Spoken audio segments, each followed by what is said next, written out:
Welcome to SSC GS Junction. Here you will find the easiest methods, high quality notes, shortcut tricks and daily current affairs. नमस्कार।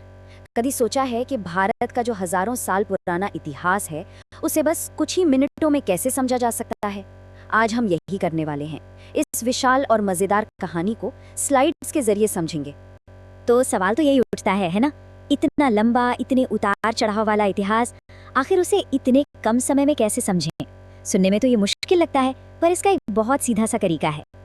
और जवाब बहुत simple है। हम इस पूरे इतिहास को 3 बड़े हिस्सों में, या कहें कि 3 बड़े युगों में बांटकर देखेंगे।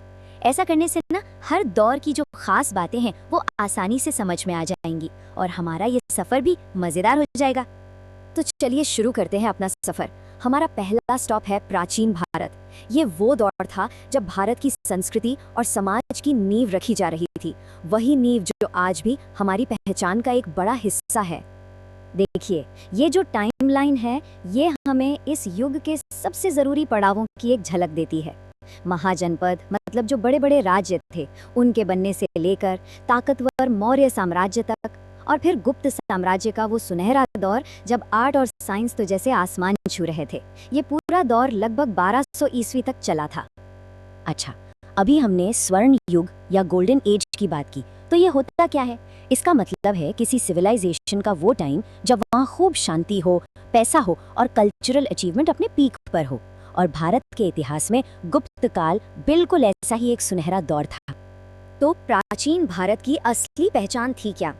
देखिए, ये वो दौर था जब फिलॉसफी और साइंस में गजब की तरक्की हुई। जरा सोचिए, जीरो का कॉन्सेप्ट दुनिया को यहीं से तो मिला। बौद्ध और जैन धर्म जैसे नए विचारों ने तो जैसे एक क्रांति हिला दी थी। एक तरफ जहां नॉर्थ में मौर्य और गुप्त जैसे बड़े बड़े साम्राज्य बन रहे थे, वहीं दूसरी तरफ साउथ में चोल, पल्लव और चालुक्य अपनी आर्ट और आर्किटेक्चर की एक अलग ही दास्तान लिख रहे थे। चलिए अब आगे बढ़ते हैं अपने सफर के दूसरे पड़ाव की ओर, मध्यकालीन भारत। ये एक ऐसा दौर था जब अलग अलग कल्चर एक दूसरे से मिले और इस मेल जोल से एक नई मिलीजुली पहचान बनी। और हाँ, इसी दौर में नई पॉलिटिकल पावर्स भी सामने आई। ये टाइमलाइन हमें दिल्ली सल्तनत के बनने से लेकर पावरफुल मुगल एम्पायर के आने तक की कहानी बताती है।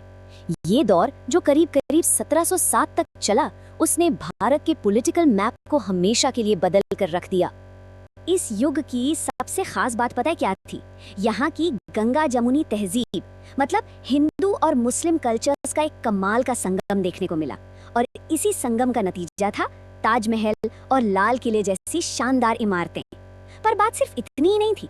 इसी दौरान मराठा, सिख और राजपूत जैसी रीजनल पावर्स ने भी अपना मजबूत दबदबा बनाया। और अब हम आ पहुंचे हैं अपने सफर के आखिरी पड़ाव पर, मॉडर्न एरा यानी आधुनिक युग। ये वो दौर था जिसमें बहुत बड़े बड़े बदलाव हुए, कॉलोनियल रूल से लेकर आजादी तक का सफर। और इसी दौर ने आज के भारत की शक्ल तय की। इस टाइमलाइन में देखिए, 1857 का विद्रोह जो आजादी की लड़ाई में एक बहुत बड़ा टर्निंग पॉइंट बना। फिर आता है 1947 जब भारत को आजादी मिली। और फिर 1950 में हमारा संविधान लागू हुआ, जिसने भारत को एक सॉवरेन रिपब्लिक, एक संप्रभु गणराज्य बनाया। तो इस युग की कहानी क्या है? ये कहानी है कॉलोनियल रूल के खिलाफ एक लंबे और मुश्किल संघर्ष की, एक मजबूत नेशनल मूवमेंट के खड़े होने की।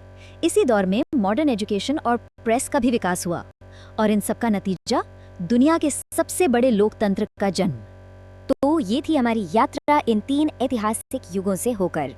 अब चलिए एक काम करते हैं, इन तीनों को एक साथ रख कर देखते हैं, ताकि ये समझ सकें कि भारत का इतिहास एक दौर से दूसरे दौर में कैसे बदला और आगे बढ़ा। ये टेबल जो हम सब देख रहे हैं, ये हमारे पूरे सफर की एक क्विक समरी है।